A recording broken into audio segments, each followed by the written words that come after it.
Hi, Liberty. Well, we are only 2 weeks away from regathering for in-person worship on June 7th at 10 a.m. I hope you watched the video last week. If not, you can go back and watch it of how we're spiritually preparing.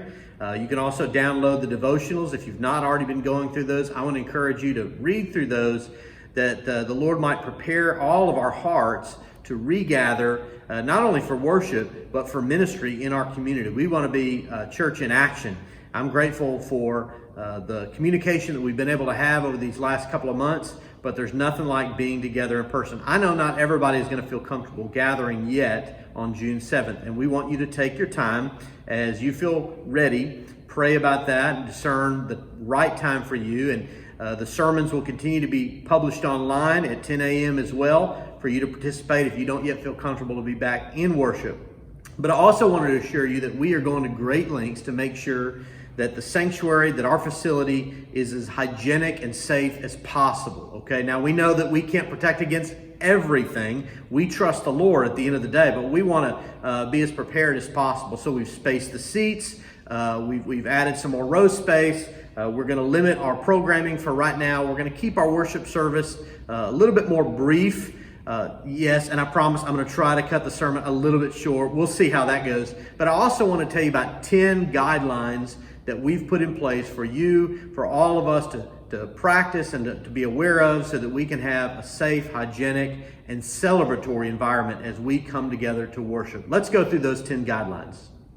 Number 1, all furniture and restrooms in the brick building where we'll meet for worship are being thoroughly sanitized each week. I better go clean that up. Hand sanitizer is available when you enter and exit the building.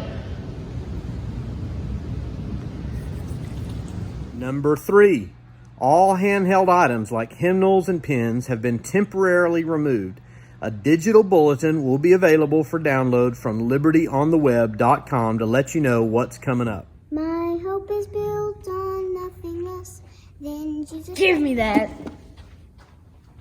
4, in lieu of offering plates, drop boxes will be available if you wish to bring your tithes and offerings to worship. Online or mail-in giving will remain available. Number 5, please only enter and exit through the middle front doors. Members of our gatekeeper team will open and close the doors so you won't have to. Number 6, if you are sick or have been sick over the past 2 weeks, please remain home and worship online. Number 7, nursery will not be available yet.